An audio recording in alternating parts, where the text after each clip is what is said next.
सरस्वती नमस्तुभ्यं वरदे कामरूपिणी विद्यारंभं करिष्यामि सिद्धिर्भवतु मे सदा वसुदेवं सुतं देवं कंसचाणूरमर्दनं देवकी परमानन्दं कृष्णं वन्दे जगद्गुरुं कृष्णं वन्दे जगद्गुरुं हरि ओम सुस्वागतम to batch number 93 of the Krishna's Butter project. This is organized by Midam Charitable Trust. If you want to know a little bit more about Midam, you can always visit the website midamashram.org. It will be shared in the group. So before we begin our study, we need to establish the need for study. Unless we establish a reason, I think it is pointless. So why not? Why do we study the Gita? What is the necessity for studying the Gita? Before that, can someone tell me something about the Gita? Whatever you know, because I'm sure many of us have already studied it as well. In terms of its origin, yes, please. Anybody? Please feel free to unmute. Something about. Please feel free to unmute and start. Anybody? Yeah. Yes. The origin of the Gita. Gita is from where? Or when did it? When was it started? Where did it first? So Where was it uttered? Yeah. Om Shanti, sir. It started in, I think, I'm not very sure, it started in Okay. Kurukshetra. And Yeah. whatever Lord Krishna has taught, the values and the life's lessons, we can understand how to do, what to do, and how to live and lead a happy life. That is Okay. all there in this Gita, which we should really imbibe in Okay. ourselves. Okay, so all right, Shikhaji. So Gita is a kind of a manual for life. All right, but where is this manual found? Anybody? Yes, Gita ji? Were you saying something? Yeah, anybody? Our first session will be interactive. I think you'll have to get used to interactive sessions. We'll be having all our 18 chapters. It's very simple. Click on the unmute button and you can say. Yes, please. So Bhagavad Gita, is it a standalone book? Is it a book from It's a published by part, somebody or yeah, yes, please. yeah, it's a Ji. part of Mahabharatam.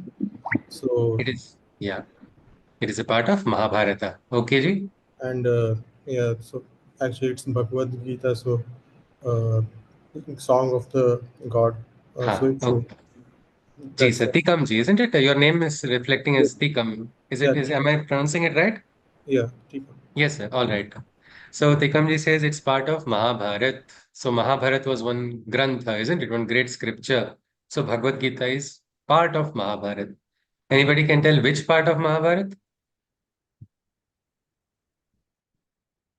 Yes? But the battle was taking place. Yes, Rekhaji. We'll allow the newer participants also to answer. So, yeah, which part of Mahabharat? Anybody? Yuddhakanda. Yuddhakanda. Which Parva? The Parva of Bhishma was there, isn't it? It was from the Bhishma Parva, the part of Bhishma. In that place, the Gita was uttered. But May I something say was there. something? Yeah, please welcome. Welcome. Yes, Ji. Namaste, Hari Om. Namaste. Hari Om Ji. I don't know which part actually Ji. it's from, but Gita is about our karma. Okay. All right. May, Yes, may I Arpita. write?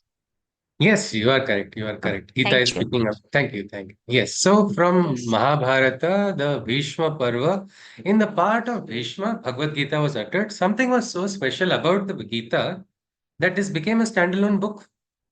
Bhagavad Gita is considered a separate scripture in itself. Mahabharata, anybody has any idea how many verses are there in Mahabharata? Yes.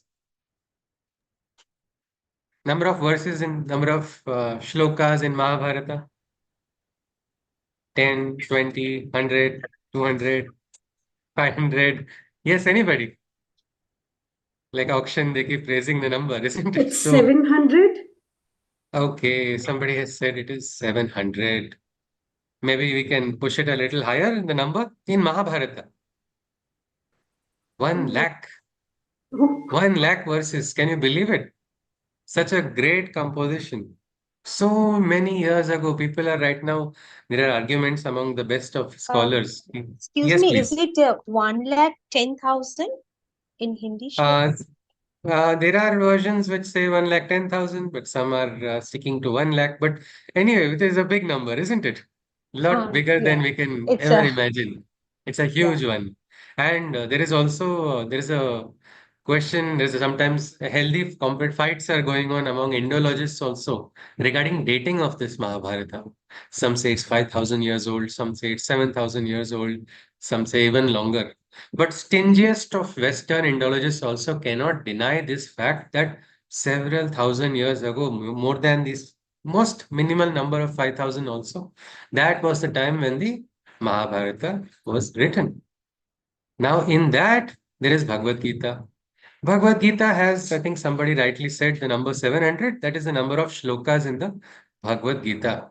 So, 700 shlokas. Obviously, the language which is, what was the language of the text? Anybody? Sanskrit? Sanskrit. Yes, Sanskrit. Definitely. Devanagari is the lipi and the bhasha was Sanskrit. Absolutely so. So in Sanskrit bhasha, it was uttered. Now Mahabharata is really the most ancient of epics. At a time when most of the world was in dark age, we are already having such a beautiful composition. When is composition possible? When there is great culture, when there is high thinking, when there is, even technology, isn't it? This, you cannot simply invent weapons and for methods of using weapons. Imagine there was science of metallurgy was already known. And again, right now we have to get approval ratings, pollution departments, NOC, and all. That time they didn't have to get all of that, but still they did not cause pollution. In harmony, you see, Yuddha also was a part, life was also a part in nature. Something was very beautiful. And there was an inner harmony and a harmony of life also. And that was a part of the society back then. This is from that particular age. Can we say Mahabharata is, while it is really old or ancient, can we say Mahabharata is the most ancient scripture? Or there is something more ancient than Mahabharata? Anybody? Ramayana. Okay, Ramayana is there. Anything before that? The four Vedas. Vedas. All right. Isn't it? The Vedas are, they are probably considered the first, isn't it? Which of the, anybody can name the Vedas? Yes, please. Rig, Rig, Yeah. Sham, Yajur, Veda. uh, Rig, Sham, Atharva, and Yajur Veda. Okay. Rig Ved, Yajurved, Samaveda. Samaved, Atharved. Okay. All right. So again, what is the language of the Vedas? Which language? Vedas? Sanskrit. Sanskrit. Absolutely. Sanskrit. Mahabharata is also in Sanskrit. Bhagavad Gita is also in Sanskrit. Is the Sanskrit of the Vedas same as the Sanskrit of the Gita? Or Sanskrit language also went through some changes? Anybody? Yes? Anyone? yeah, most probably they are different. I think Slight, Panini, yes, yes, it became more systemic. Absolutely. Tikamji has said yes, it probably varied. Because ancient, what we call Vedic Sanskrit is slightly different from what we call classical Sanskrit. What we understand, beautiful structure has been given to that language. Now, coming back to Vedas, Veda means knowledge. Ved itself means knowledge only. That is the, what we can say, base of everything. The first of scriptures. Normally, it makes us curious, isn't it? What was that source of knowledge, or what was the first ever book known to humankind? We want to study it, but Vedic Sanskrit, there are very few places people have fully understood it. Even today, because everybody has inherited classical Sanskrit. So classical Sanskrit is not allowing us to fully understand what is the secret of the Veda. There's a very beautiful book written almost 100 years ago by Sri Aurobindo called Secret of the Ved. Has anybody heard of this book? It's available freely also online if you want to download in the ashram's website. Secret of the Veda. There so many hidden secrets of Ved have been revealed. Now, problem is who is going to unlock all the codes? There are several thousands of suktas. There are devas in the Vedas also, isn't it? Anybody knows some of the Vedic devatas? The first session will be a little bit all over the place. Afterwards, we will enter into the Gita, but this is required to have this connection. Yes, Tikamji. Yes, sir. Okay, Surya, yeah, please. Sir, a little louder because I'm unable to hear Yeah, you. Surya, Varuna, all the nature, Okay. nature. Surya is there, Varuna is there. Yes, Vinita ji is saying something. Yes, ma'am. Yeah, I was going to say Surya and Okay. Surya, Varuna, all right. Kavita ji was adding something. Yes, ma'am. Indradev. Oh, Indra Dev, all right. Indra is there. Indra, Agni, Varuna, Mitra, Aryaman, Bhaga, Ila, Saraswati, Sarama. So many gods, goddesses, devas, devis, all are there. Gayatri Inter Devi. yes, yes. There's a Ratri also is there for the goddess of the dawn. There's Usha Devi also, goddess of the new dawn. So all these devas and devis are there in the Rig Veda. So can we say Rigveda is just a bunch of mantras for writ composed by rishis who got very excited looking at nature? Suddenly they saw sun. So chalo, let's compose something. I saw fire. Oh, fire. Wow. Let me compose something. This is what Western scholars have called our ancient Indians as nature worshippers, and they have very much diluted as if they have never seen any fire. Looking at fire, suddenly when Rishi went, he saw the fire and said, "Wow, it is hot, it is burning. So let me compose Agni Sukta. Agnim mire purohitam yajnasyam devarutvijam hotaram ratnadhatumam." He's going to give strength. He's going. No, it's not like that. Actually, each of this had a hidden meaning. There were each of the Vedic mantras because the language was so beautiful. It was like a code. I think in maths we have algebra, isn't it? We have X, Y, Z. X can denote something, Y denotes something else. Then some beautiful equation is made. When you know the inner meaning, then you can actually crack the code also when you have understood relation of X with Y, Y with Z, and you're able to use it practically. Vedas were also like that. Yes, there were rituals which were described. There were rituals for different purposes. But behind the rituals also, there was what was the esoteric significance or a hidden meaning. Each of these devas, they are with us only. Agni is there inside of our body. Do we agree? Yes. They call it Jataragni in Ayurveda. Or one more, Vaishwanara is said to be the universal fire everywhere.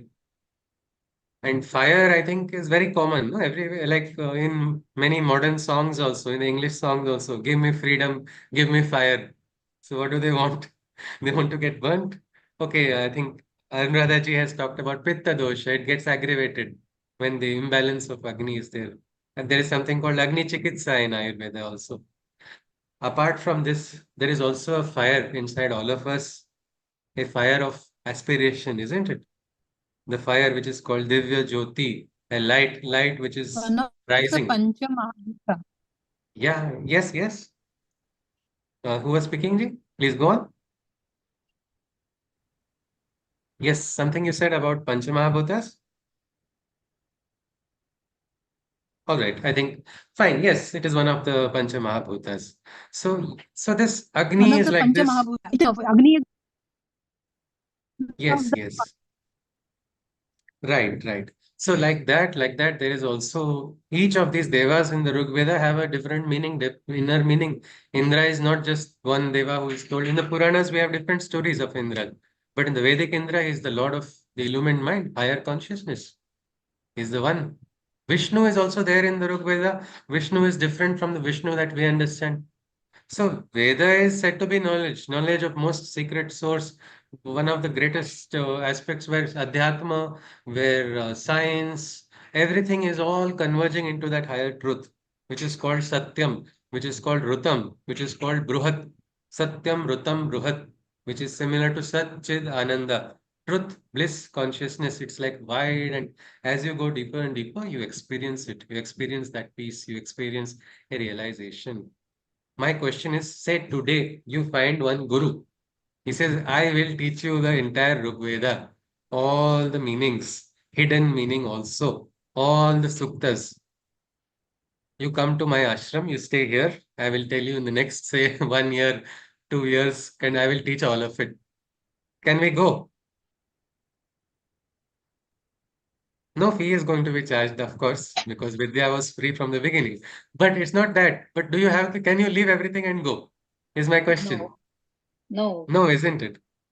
Then what do we do? We can say, अरे इस जन्म में तो connection ही चला गया. This birth I didn't get a chance to understand the Veda. What to do? No, no, it's not required. We don't have to feel so sad or disappointed that we didn't understand the Veda. Bhagavad Gita can become a sopana or a ladder to the consciousness which is there in the Gita. Bhagavad Gita is called the Sar of the Vedas.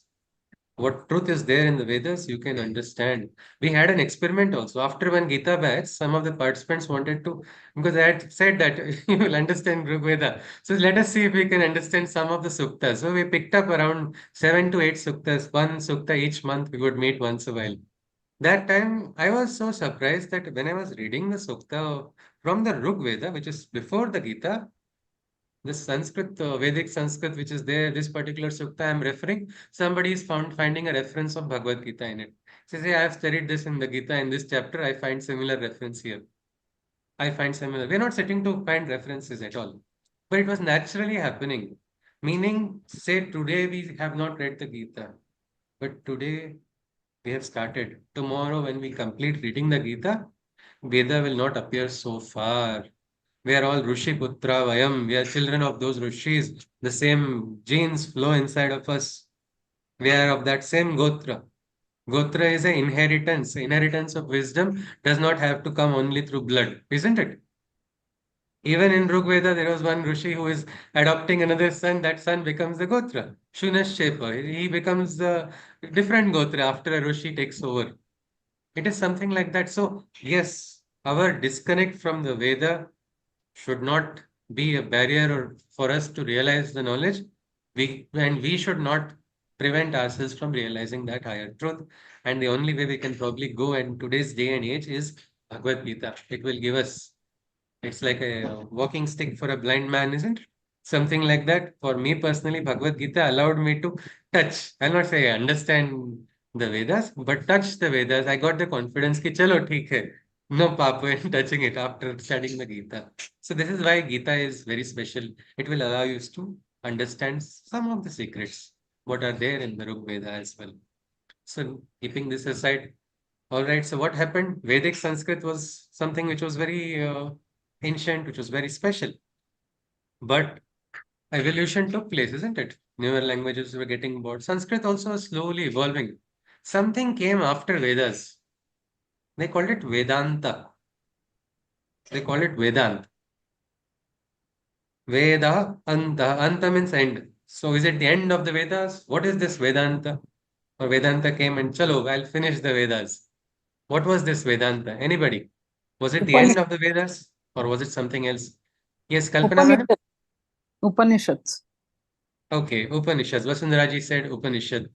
Yes, Kalpana ji, ma'am, you're saying something? No, nothing. No, all right. Yes, I'm please. still Please feel learning. free to unmute. Yeah. So Upanishads were there. That is true. Upanishads are called Vedanta. Yes? Anybody? Yes. Yes. All right. Why is it Upanishads are called Vedanta? Anyone?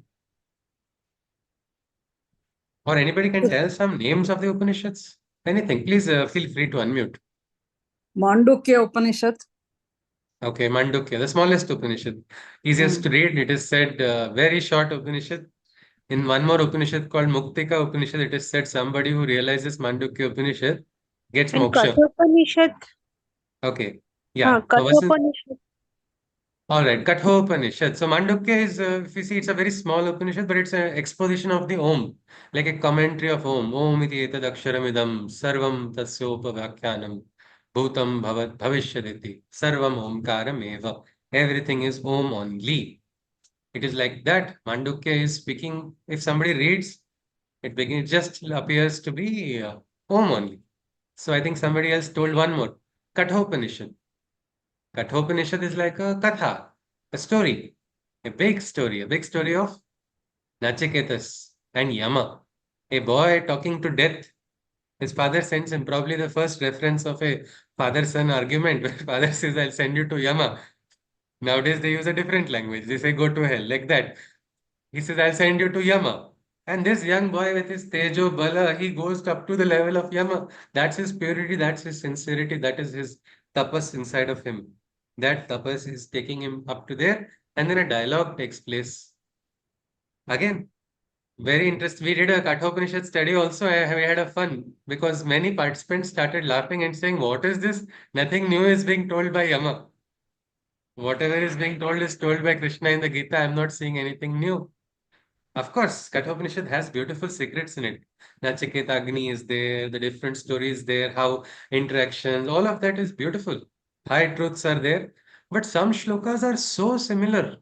Same words, Ashwata tree, it is similarly mentioned in the Kathopanishad also.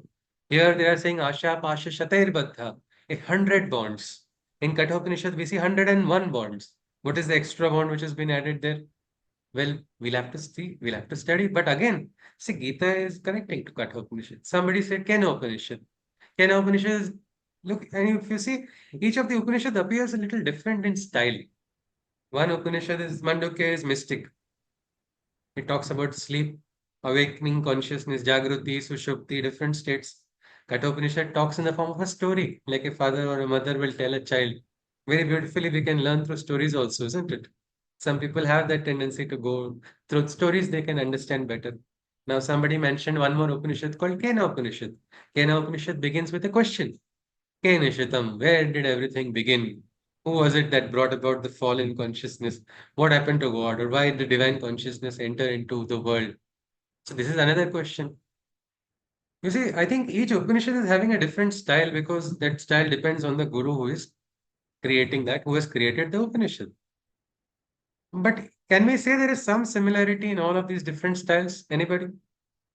Can we try to find something? Whether there are so many Upanishads actually.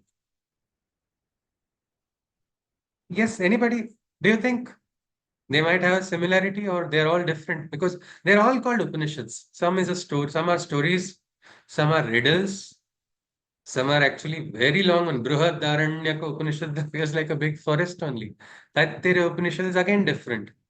Each of these, in Taittiriya Upanishad, the elements formation has been the Panchamahabhutas, isn't it? It is so beautiful that it is very similar to what modern theories talks about creation of universe.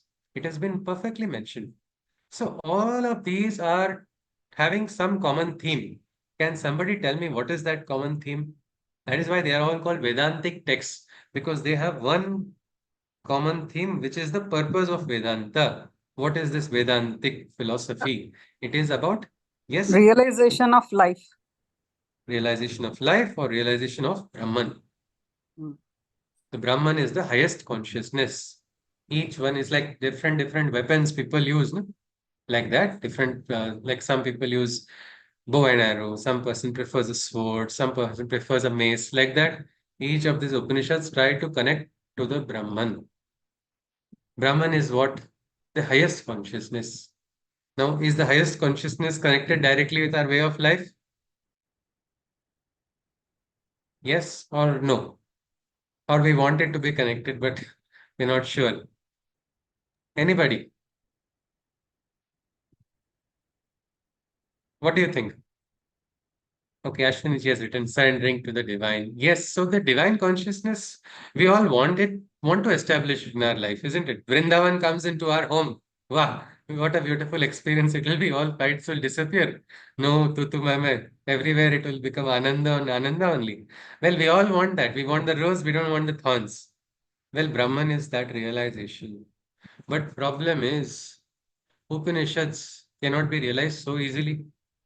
Even in the Vedanta, there are schools of Vedanta. There's a Dvaita school, there's a Advaita school, there's a Vishishtadvaita school. Each of them have different interpretations.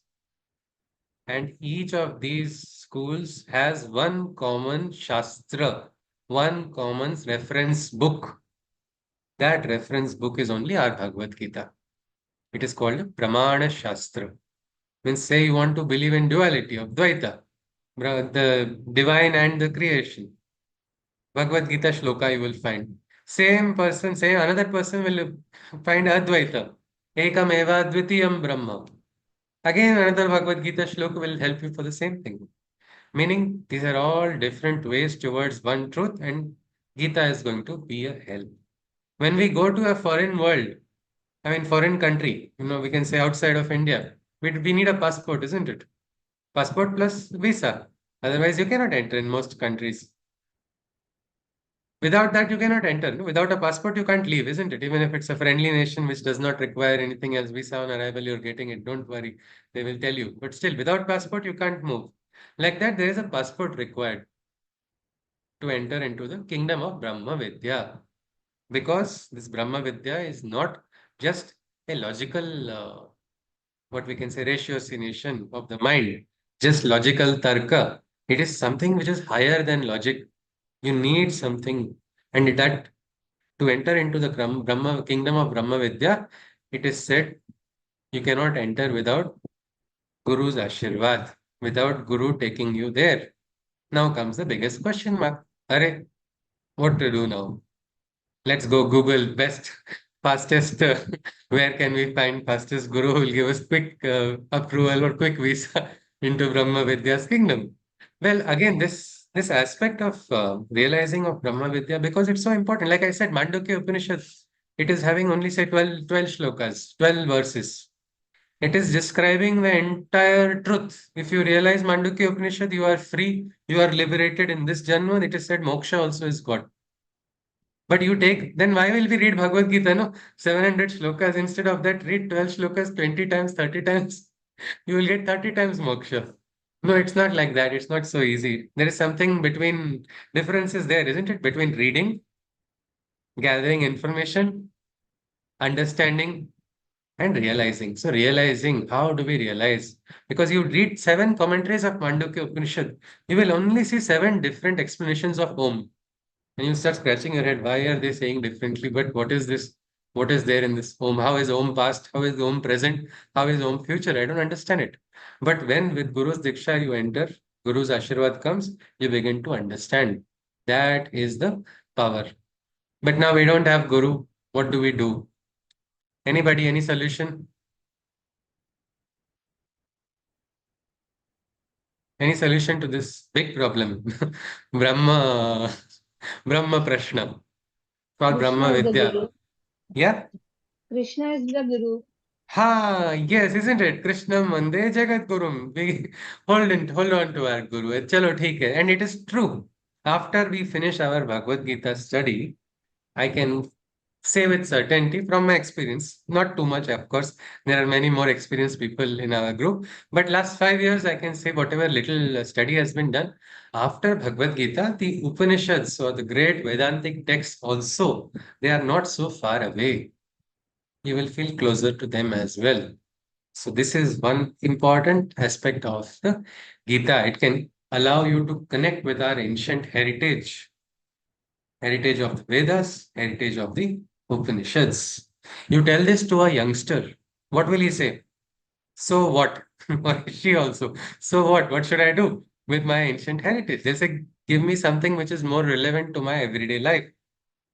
So let us see if Bhagavad Gita is relevant to our everyday life also. I'll just randomly say some names. These are famous personalities. If you can find their link, you can please unmute and share. Okay, first name, India, it always starts with, most institutes have this name after this freedom fighter. They say Mahatma Gandhi. Is he connected with the Gita? Yes or no? If yes, what is the connection? Anybody? Yes? Yes, How but is he I don't connected? know about the corrections. You're not very sure of the connection. Shilaji says, all right. Anybody else? Maybe he's connected Uh, through non-violence. Okay, ahimsa. He says ahimsa word comes in the Gita. So he's ahimsa. One interesting thing is when he was in UK, he had gone to the library and he had asked which is the most referred book. Most referred book was Bhagavad Gita. It was something very interesting. Of course, they had their other books also, but in Asia, the most referred book was the Bhagavad Gita, and you won't believe Bhagavad Gita is the most translated book.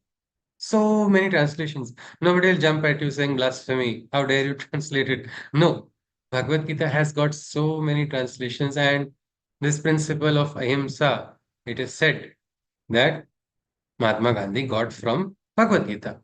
Now I'll give one more name, Lokmanya Tilak. Lokmanya Bal Gangadhar Tilak, or Tilak Maharaj, as they would call him. Another great freedom fighter. Anybody can tell me his connection with the Gita? The teachings. Okay, some teachings, all right. Some more, anybody? Very special connection is there. He has written Gita Rahasya. He has written Gita Rahasya. Perfectly said. Was it said by Kaveliji?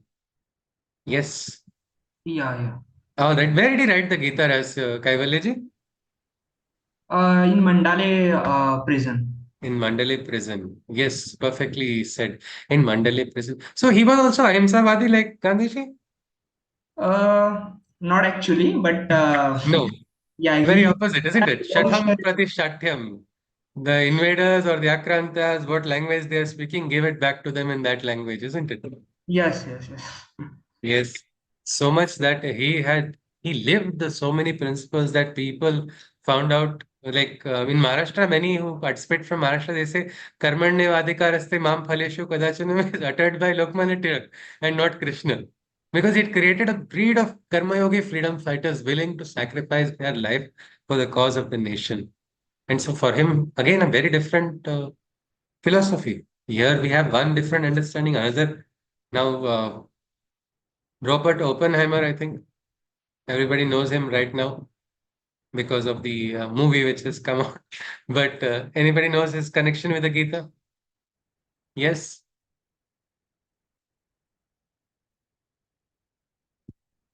Yeah? Who was he? He was like he read Bhagavad Gita when Right. was experimenting all the Yeah, the nuclear explosion, Manhattan Project, nuclear isn't it? experiment. Yes, Yes. yes. During that Manhattan Project, it was very interesting that when he saw that mushroom cloud rise, he was not a Hindu.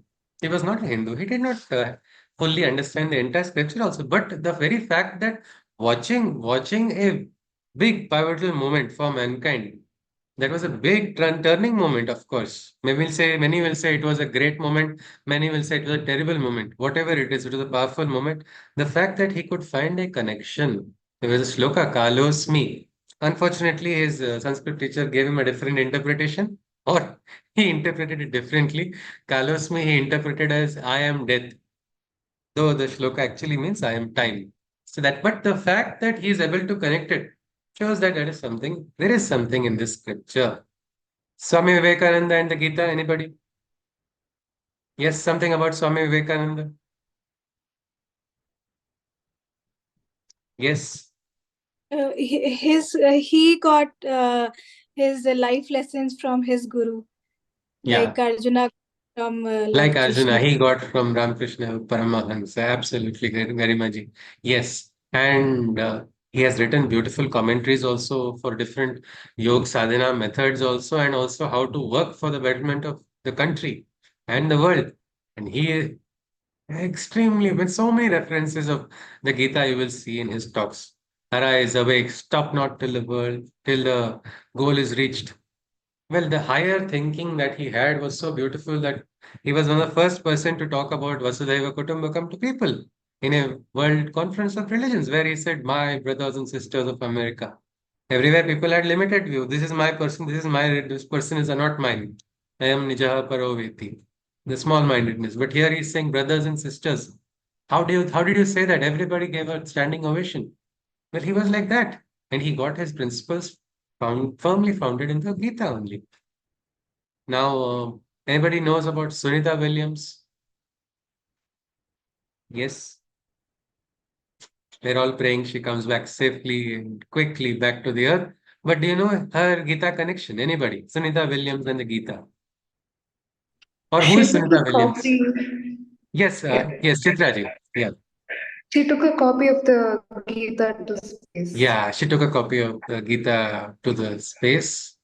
I mean, when you go to space, each and every gram is important, isn't it? Weight, payload is calculated, and you don't take anything unnecessarily unless it is most important. But she felt it was important. Why do you think, Chitraji, it was important for her? What do you think? She has also mentioned it He's a somewhere, but creator, right? But I yeah, don't yes, please. remember Yeah, what do you much, think? but What could be the reason? getting to see the creator's So creations in something maybe space, that perspective, isn't it? Yes, it is a gravity. celestial scripture, and she was in what we call the celestial realm. She's the first person, first woman to take the celestial scripture to the celestial realm, and she said, looking at the earth from outside and having the Gita in my hand, it gave a very different perspective. So again, she's a very modern scientist. She's someone who is very much what we can say in the world right now, the best in the world. And let us all sincerely pray that she does come back safely and quickly back to the earth now in the current mission, which she's already successful in the mission. Some technical snags are preventing her return, but you see, even the modern ones, so many. If you see COVID-19, that was a period which shook all of us, isn't it? So many people, their hearts palpitations increased because of this. There was one journal called the European Heart Journal. It had something to say with the Gita. Anybody has heard of this European Heart Journal? Or anybody has some idea about these medical journals? Do people write stories in medical journals? Is it easy to get an article published in a medical journal? Anybody who's from the medical field? Yes? Anyone? Sushrut Yes, yeah, Dr. Atulji. Yeah, please tell me, sir. these journals articles are published based on research or maybe review articles on medical topics. Yes, sir. So they are on it, and it's a very difficult process, isn't it? It's a long process. So many experts have to, who are already established scientists. But now a European Heart Journal, Dr. Ankur Kalra, I think, and others, they wrote a beautiful article on Bhagavad Gita for healthcare workers. Meaning they wanted to share how Bhagavad Gita can help, how Bhagavad Gita can help doctors face that unprecedented difficulty. I got a chance to write with a neurologist and a psychiatrist. I'm a mechanical engineer, no connection with these two fields. But because of the Gita, I got a chance to exchange views and learn, and then very beautifully how principles of the Gita can be utilized to overcome something which is called moral injury. I'll share that paper to you. It turned out to be the most cited paper for me, also. I was very lucky. So that, but moral injury is something which we all experience in life sometimes. अरे ये क्यों किया? I did this. I should not have done this. But now I'm not able to sleep because I did this, and this is carrying over for years and years. I'm not able to come to terms with it. Like these kind of difficulties, mental troubles also we face. Look at the American Journal of Psychiatry. Go to this, what they call PubMed, and type Bhagavad Gita or Gita. You will see so many. Krishna's model of psychotherapy for psychoanalysis. Follow Krishna's model. Krishna actually did a psychological counseling for Arjuna. Like this, so many articles, page 1, page 2, page 3, meaning Bhagavad Gita, though so ancient, is being referred to in modern times also. Recently, I came across someone very close to me. They actually asked me to go and enroll for one Gita leadership program. I was happy to hear about it, but then the fee was around 70 to 80,000. That probably made me back out. But you see, even for leadership, for whatever aspect you are looking at, Bhagavad Gita is having a relevance, not just the ancient times, but also in the modern times. We cannot deny the relevance of the Gita. All these big names I talked about, I didn't talk about many other names also, because the list of people who have done remarkable things and are connected with the Gita are endless. Anybody has heard of this Carl Jung? Yes. Anyone has heard of this personality? Carl Jung? Okay, Anuradha ji says yes, if you can elaborate something about him. Anything. Miraji says he was a psychoanalyst. Yes. Now he is considered like the father of psychoanalysis. And more medical students have to always study about him in their study when they begin only. one important aspect. Yes, synchronicity. Dr. Ashwati ji has said, yes. Now there is a connection of him with the Gita, of his with the Gita. He talked about something in the Gita. There is about an inverted tree. I find that concept very interesting. We will come across in, I think, 15th Adhyay, something about the Ashwatha tree. He found that to be connected. It has a symbolism. In many other religions also, there is something called tree of life. And that also we find some parallels. We can see endless. Our time, we will run out of time, but we will not run out of examples of why the Gita is relevant. One simple hypothesis I want to make based on a little understanding what we've gathered about the relevance. You can tell me if it is correct or not. So we saw so many great people taking the Gita and attributing something to the Gita, isn't it? Some have attributed openly the Gita's greatness. Now our Olympic medalist also talked about it, isn't it? Anybody knows about it? If you can tell me something. Manu Bhaker, she mentioned Yes. Yes. What did she say, Garimaji? exact words I don't remember, but yes, she mentioned about Gita's learning and life, Yes. how it helped her in achieving this. All right. Yes, Garimaji. Anybody would like to add to what Garimaji said? She said, "Karm karo, phal ki Correct. chinta mat karo." Yes, Karthik. Isn't it there's something about karma yoga which will later on come in the Gita? So she says, I was pressured. She said, I was pressured in that moment. I decided, let's pass on the pressure to someone. It's always easy, isn't it? Tension लेने का नहीं, tension देने का। तो किसको दिया? भगवान को दे दिया या गुरु को दे दिया, किसी और को दे दिया, एंड कर्म पे ध्यान दिया. That's all she said. I focused on the action. And look at that. These are all very important examples. So, Bhagavad Gita, people touching Bhagavad Gita and greatness. It's linked, isn't it? Some link is there. You pick up any great person, you will see somewhere Bhagavad Gita is been touched by them. Or can we also say all those who touch the Gita are becoming great? Can we draw that corollary also? Yes? That is true. Yes, Shubhangi ji? Yeah, that's what I'm saying. That is true. Who touch the Gita, they become great. That's what I feel. Yeah, if you really, if Krishna touches you, you get touched, and then the awakening takes place. Isn't it? That's the potential. We can say that is the potential of the Bhagavad Gita. So this, because it is said, low aim is a crime, isn't it? So why? I want to realize it. I want to get the realization. Why? Which next janam? Many people say, no, no, abhi to nahi, agle janam mein. Or some people say, मुझे अगला जन्म लेना नहीं है. As if they have gone to a hotel ordering idli. I don't want this plate. I want that plate. It is something karmic consequences. This your action, life, journey, everything. But in this life, probably Gita can turn out to be something useful. We have seen a lot of examples of modern and ancient times. So each of us may have a different objective behind reading the Gita, but we are all going to be united in our reading of the Gita. Let us see for ourselves. Let us also be like scientists. Let us research individually. How is this Gita going to affect us? Is it going to have an impact? Is it not going to have an impact? And then we can probably, what do you do in the end? Who has done it? We'll have to ask that person only. So we can probably check with Krishna only afterwards. If this has not worked or this has worked, you can say a thank you afterwards. But let us see, with this ground, we are ready. The first session is basically our introduction session where we try to establish why we are taking this. Because we are all going to be spending quite a lot of time, isn't it? Are these sessions free that way? Anybody?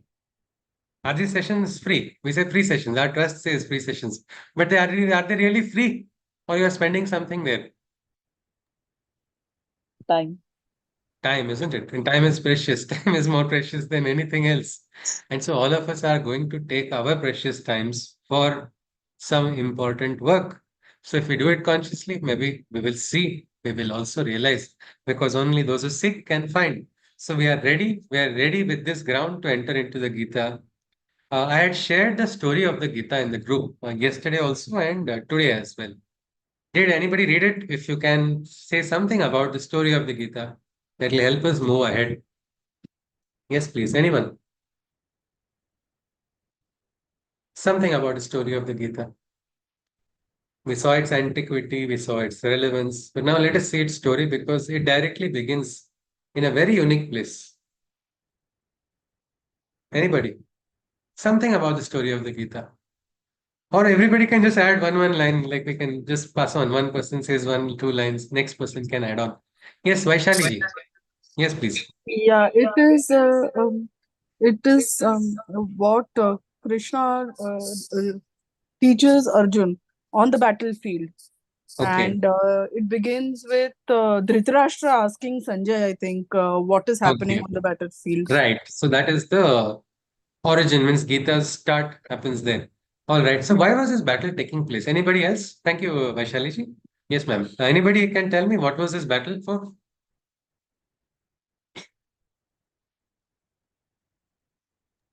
For dharma. Yes, Kalpana ji says dharma.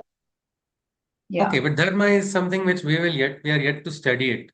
Dharma is as deep as Because karma it is only. called as Dharma Yuddha. It is It called is as called a Dharma dharma Yuddha. yuddha. Yes, yes, Kalpana ji. It's called dharma yuddha. That's why dharma kshetra, Kurukshetra. The Kurukshetra is called a dharma kshetra. But if you look at the material terms, what was the reason for the fight?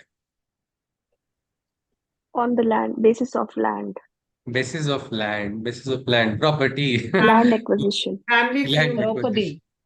Yes, Family Own feud. Draupadi. family feud. Kalpana ji said for The throne of the respect Hastinapur. of Draupadi. Okay, yes. Anybody? Yeah, please feel free to add. Kingdom. Yeah. So family feud. Dhritarashtra wanted to give his throne to the Pandu putra, Jeshta putra Yudhishthir, but Duryodhan, his The putra, throne of wanted Hastinapur. it from him. Yeah. So, as a peace, Shanti Dut, Lord Krishna had gone and he just asked for 5 villages. Means But Krishna was that was, avoiding. Just sorry to interrupt you, Vidisha ji. So Krishna was trying to prevent the war, or many people blame him for no, making. he didn't want to start from their side. That is Yeah. what I think. Yeah, He he did knew not the want it war to is take place. inevitable, but he didn't want to initiate it from his side. That is the reason why he went there as a Shanti Dut. Okay. He stayed at Vidur's place. I think he did not stay also at their place. This is my Okay. memory from the B.R. Chopra's Mahabharat. And Right. That that is a very episode, beautiful. Yeah, yeah. yes, that episode is one of my So, favorite ones. all right, ji. Fine, So, ma'am. yes, Yes, yes, yes. All thank you. right. Thank you, ji. Thank you. So yes, so Krishna did not. Many people blame Krishna ने ही सब कुछ किया, but no, he did all efforts to prevent that battle from taking place. Still, something happened. Battle took place. But again, coming back to the battle, But sir, please battle has correct. taken place for what? For which place? Hastinapur. Yeah, somebody said Hastinapur. Where is Hastinapur? Haryana, Delhi, yeah. Modern day Delhi, isn't it? Capital of India. Nowadays, also battle takes place. Political battles take place for this throne only. No, who is going to get that? And are we having battles in today's day also among brothers over property? Yes or no? Yes, very much. Yes, everybody is saying emphatically. It's actually very difficult to find a no because almost everywhere Kurukshetra is going on. Brothers, sisters, sisters, brothers, father, son, father, daughter, brother and sister come together against another brother. What is this going on? Sometimes one very interesting aspect was two participants, both were having a legal case and both were in the same Varga only against each other. And I was like, Arey Bapre, Kurukshetra is going on today also. This Yuddha for what is Hastinapur, now different places. Sometimes they are not full. Like you see, Krishna went as a emissary saying, don't give the entire land, just give 5 small villages. And Duryodhana in arrogance says, no, I will not give a needle tip of land. Something similar happens nowadays. नहीं नहीं 1 BHK भी नहीं दूंगा. Something similar happens. We are facing different issues. Of course, these battles are not the battles that we are seeing on the outside. These are internal battles, but these are battles nevertheless. And that is why we need to understand the Gita becomes all the more relevant. Because Arjuna, you see, he is what we can say, a very beautiful representative of a good human being. A good human being. Human beings have plus points, human beings have minus points. Arjuna also has something very similar, but he's sincere. That is something which is very special, and that's why it's a very good representative of what a human being is. But coming back to the story, you see, Krishna goes to prevent this war because what is war ultimately? War will lead to destruction on both sides. So Krishna leads by example. He says no, and he is neutral. He is like a common family friend for both sides, the Pandavas as well as Kauravas. But you see, I think Kauravas are from Kuru line, Kuru dynasty. But what about Pandavas? Anybody? They belong to which dynasty? Same, sir. Same. So Pandavas also were from the same Kuru dynasty, just as Kauravas.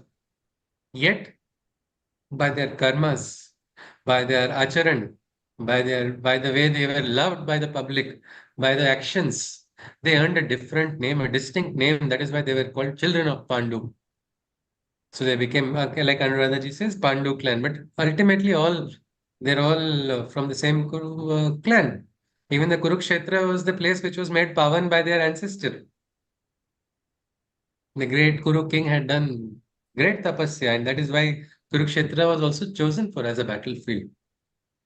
So now Krishna goes before he goes first as a emissary. He says, "Let there be no battle. Let these five brothers live their simple, humble duty of princes. Let them uphold their father's tradition. Let them do what they are aspiring to, and give them five villages. You have such a big empire. Samrajya is yours. You don't have to worry about it. But in arrogance, there is also insecurity. So there was fear. What if I give those and those five? They have already shown. They have already shown how they can make a beautiful city out of something which was very barren land. Why should I give him five villages? If they are men, if they have strength in them, if they have what it means to be a Kshatriya, let them come and claim it like the Kshatriya. Let them fight for it, is the message. Krishna is turned away. Not just turned away, even he was tried to be locked up also. Duryodhana got a different experience then. But coming back to it, now all peace talks have failed. No amount of negotiation is now going to bring a reconciliation. So what to do now? Now there is war. So both sides start heading to war. One side we can call them the Pandavas, another side is the Kauravas. I think many times once the line is drawn, then suddenly we have changing of sides also, isn't it? Unknown people go to unknown sides, unexpected people go to wrong sides. Like that, the teachers of the Pandavas, you see, Guru Dronacharya, he goes to the side of the Kauravas for some reason, some attachment, some other particular reason. He says, no, I have to go. Pitama Bhishma, the greatest, the eldest one, whose job was to serve the throne of Hastinapur. He also says, by law, I am going to go on this side. But all their hearts are with the Pandavas, but through attachments. One attachment for Putra, attachment for something else. Here, attachment to his own personal pledge. Bhishma says, I have pledged to support the throne. The throne is now Duryodhana's, so I will support Duryodhana. Has anybody heard of this term called spirit of the law? Anyone? If any advocates are there, they can actually tell us. One is the law, and there is something called spirit of the law. Yes? Okay, like the law has been brought for what purpose? For the spirit, upholding the spirit of justice, isn't it? But if the law is against the basic tenet of justice, then it is not upheld. It is not upholding the spirit of the law. This law has been brought into place to uphold justice. When it fails, the law has to be amended, or the law has to be altogether quashed. Something like that.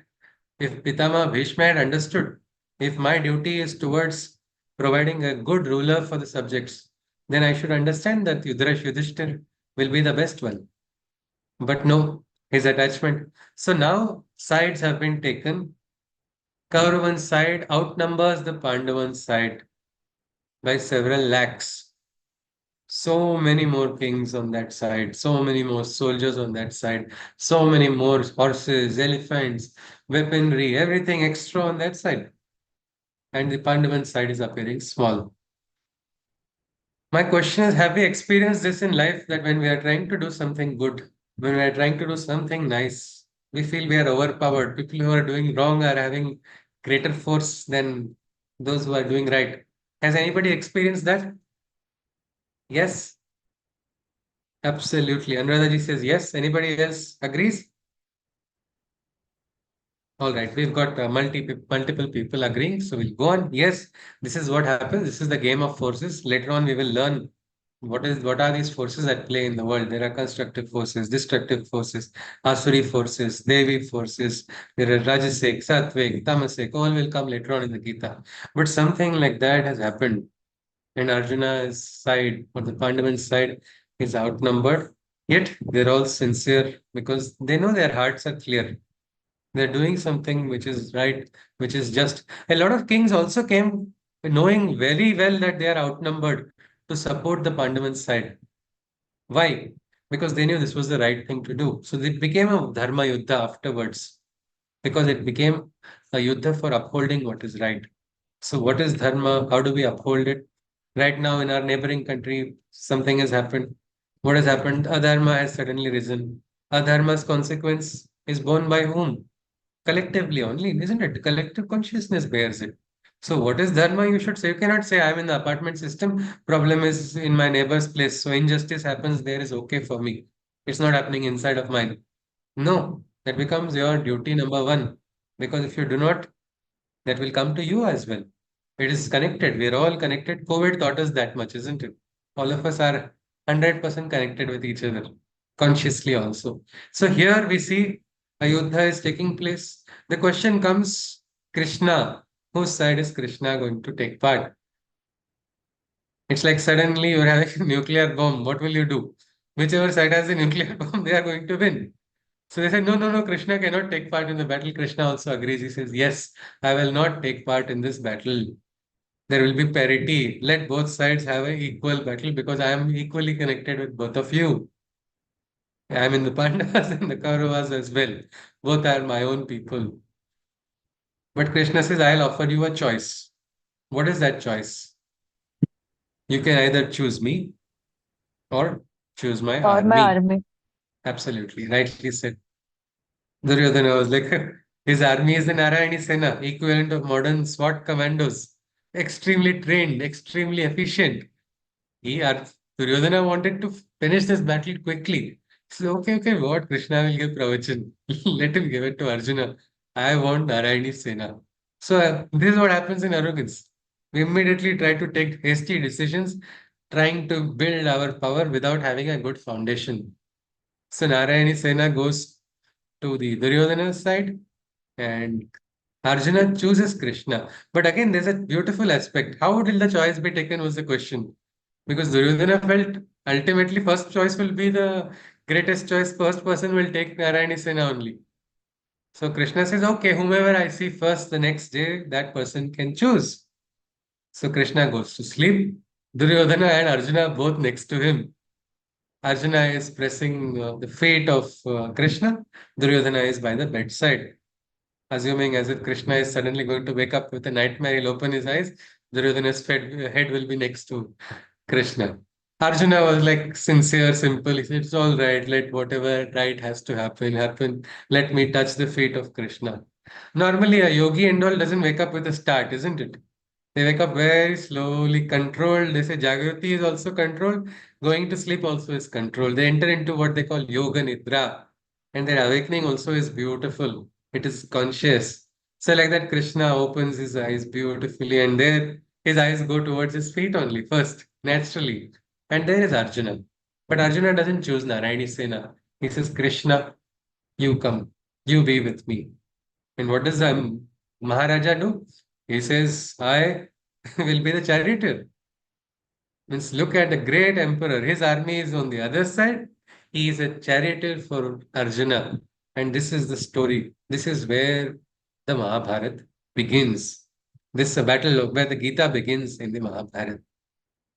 Then Kurukshetra, this is the place the battle is going to start. It starts with the first shloka, Dharma Kshetre Kurukshetre Samaveta Yutsava Mamakaha Pandavaschaiva Kima Kurvata Sanjaya. So this character is there, Sanjay. Who is this Sanjay? Is somebody Dhritarashtra trusted a lot.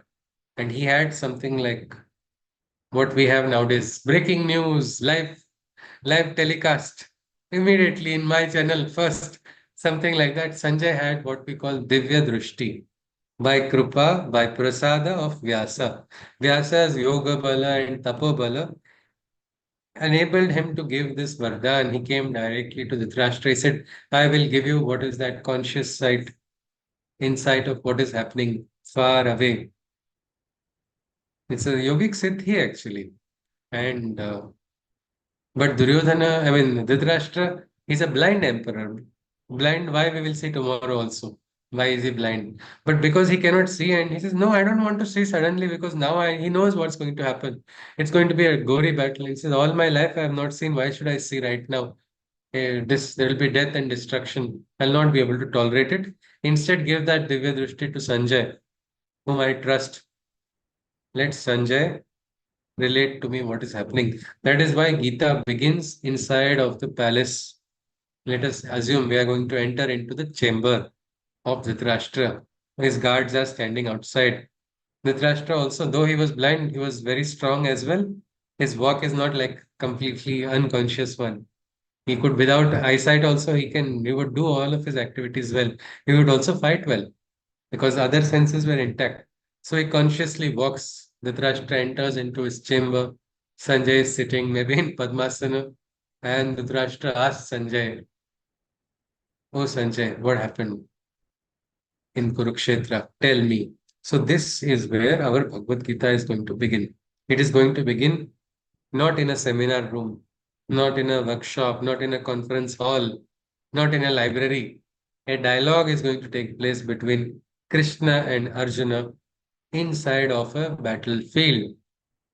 What we can say in our engineering time, we would say on-site maintenance and on-site right at the time of battle. Solving resolution is going to take place there. We'll just look at one more thing and then we will call it a day. If you have something to ask or share, you are welcome after that. You see this dialogue, it is 700 verses long. Can we believe it was told inside of a battlefield? Logically. By heart, maybe we will agree. Yes, chalo ho gaya hoga. Krishna hai. He has something like superheroes powers to stop time and all. But can it logically be, can 700 verses dialogue could have taken place? Could it have taken place inside of a battlefield? Anybody? Yes or no? You're free to share. Nobody is going to judge anybody further. It is going to be a discussion where we are just going to study different perspectives. They may not be our. Renuji says 50-50. All right. So fine. Now, what I'm saying is now this is a dialogue. This is a dialogue in Sanskrit language. This is shlokas. Is it cognizable? Can we talk to people in Sanskrit language? This is the biggest question people have. My classmates say Sanskrit language is only for mantras, which people have to go in temple and chant and then don't speak about it anywhere. But is Sanskrit language a language of communication? Anybody? Can anybody speak something in Sanskrit? Hello. Yes, Lalita ji. Yeah. In Karnataka, there is one place, I don't know, I don't Matur. remember. Yeah, they speak in Sanskrit. But how do they speak? Like how we are talking, is it? Yeah, Is it? school also we were taught, no, like the short sentences and all. Yeah, yeah. Mama nama Sushrut Bhavati, Bhavatya nama kim? Agachati, like that. Bhojanam abhavatva. Yeah. So it is a language of communication. So shlokas also, whatever they are, it's a dialogue. Now, a dialogue of 700 verses. First of all, we don't have dialogue of seven sentences with our friends. It's always one-sided talk and then it's over. Nowadays, that also doesn't take place. It happens through phones. I have seen friends sitting next to each other and talking to each other through their phone, but not verbally. But 700 means slokas are there, most of which are between Krishna and Arjuna.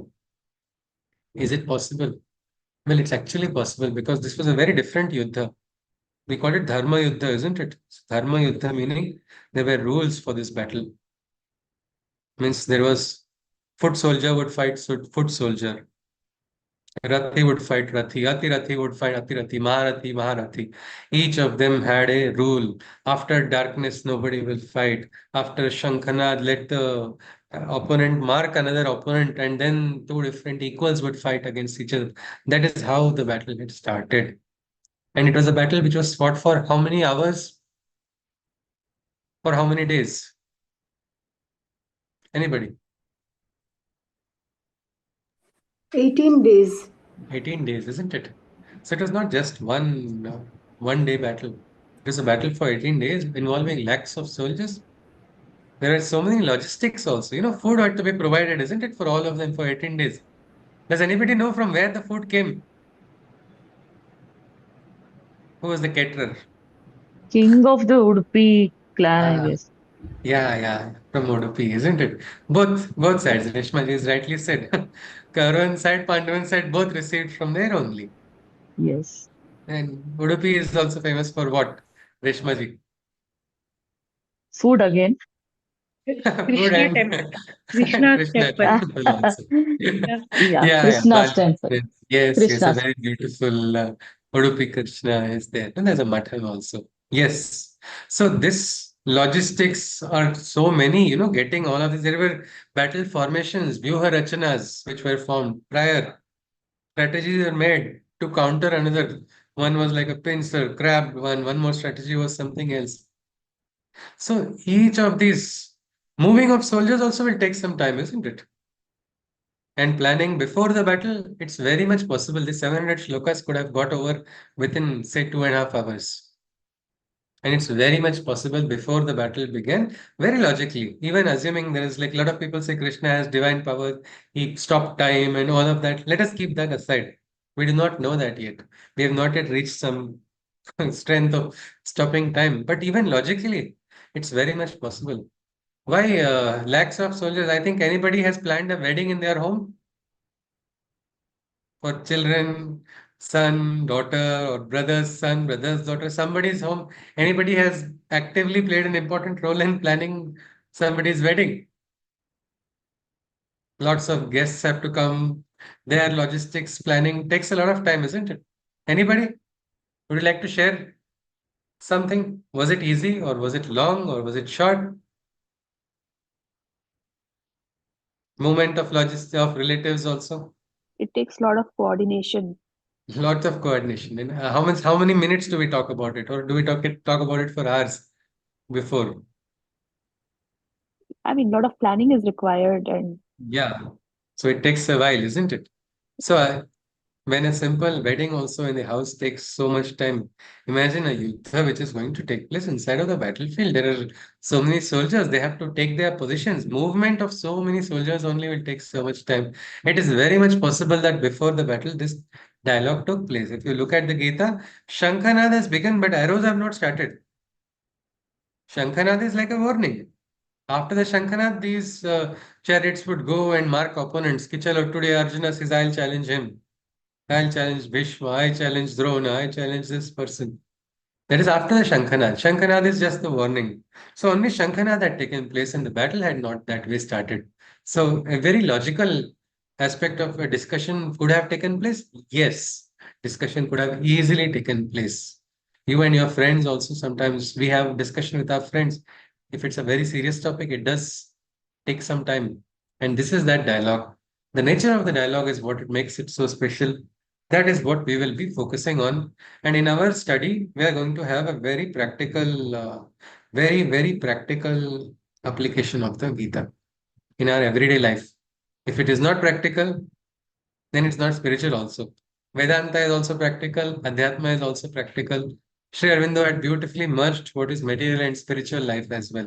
So let us see what is there in the Gita. A lot of people talk about it. Let us experience what the Gita is. So with this, we are ready. Somebody asked how I learned the Gita. Actually, 13 years I've been living with my guru only. So accidentally I got into the Gita. I think Gita comes into our lives at a time when we don't choose. When we are ready, probably Gita chooses to come into our lives. One more interesting thing is said that whenever a Gita study takes place, Shri Krishna's presence is felt. He is there.